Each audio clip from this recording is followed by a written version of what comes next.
there again. Our time together is just about over this evening, but not before we explore the most important issues of the day via Yea or Nay. First up, Hillary Clinton admits what Jonathan Gilliam has claimed all along, stating, and we quote, "I'm not even a real human being." Yes. The startling admission came during a BuzzFeed podcast from over the weekend. Let's get the exact quote, shall we, kids? "You guys are the first to realize that I'm not really even a human being. I was constructed in a garage in Palo Alto a very long time ago. People think that, Bill Gates and Steve Jobs, they created it. Oh no. I mean, a man whose name shall remain nameless created me in his garage." That was on the podcast called Another Round. The interview comes as the Clinton campaign continues to fulfill its promise to showcase a more humorous reboot of the Democratic candidate as she continues to fall in the polls. Yea or nay, do you think people roll their eyes when they hear Hillary trying so hard to be likable, or is this strategy actually working? Democrat Rick. I'm rolling my eyes. Hillary, I'm afraid, needs better writers. Yeah. That just wasn't funny. I've always said that with all the money they have in their war chest, just hire a guy like you met at writers at a Politicon. Yeah. David Zucker, well, right? He's a conservative, so it won't be him. But there are no shortage of Hillary fans that are comedy writers. Yes, so just one or two. They're there. No, all I could think of was, oh God, another lab experiment that's escaped and lives among us. So. Oh, so you're saying this might actually be true? Yeah, I think it might be true. Fascinating. Not an invalid truth. Since you already know how I feel, since you pointed out, I'm going to go ahead and hold. Let's see if I got this. There you go. Bacon. Bacon is good. Just actually, so go back to the beginning of the show. There's a plug over it, so I think it says bacon is God, which is kind of strange. Well, it could be that too. That's a little odd. Bacon's good for you. So there you go. Okay, thank Bacon you, Jonathan. is your friend. That was very interesting.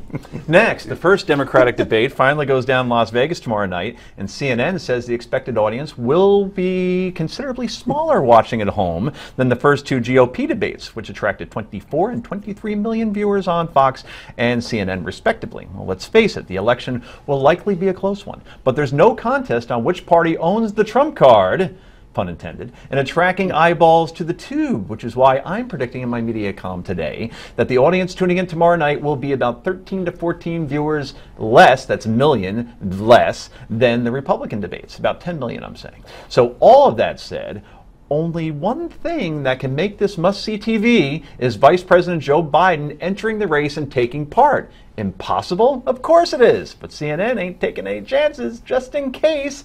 There's now a sixth podium at the ready if Mr. Biden shocks the world. Yea or nay? Will CNN be applauded for having the foresight in bringing in a sixth podium? Let's ask the former CNNer, Bill Tucker.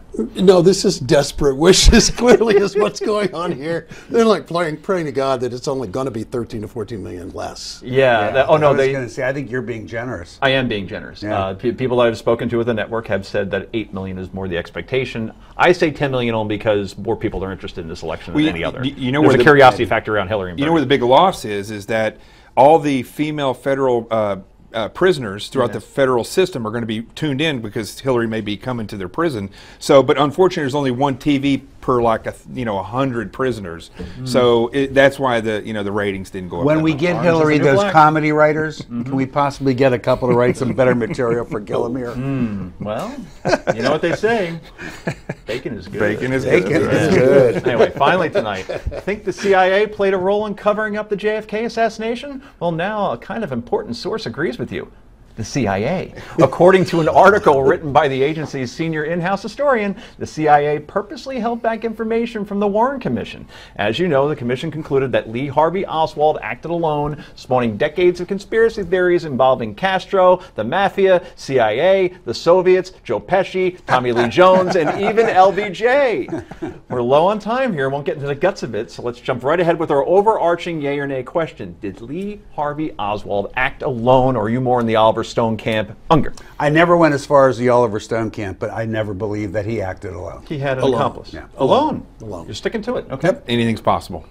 That's not an answer. Well, that's not an answer. But bacon's good. Yeah, bacon's good. That's our show for tonight. Cubs currently leading the Cardinals 1-0. Jake Arrieta, only a one-hitter. Go Cubbies. And thank you for watching tonight. On behalf of Rick Unger and the rest of our panel, the Steve Malzberg Show. That be next.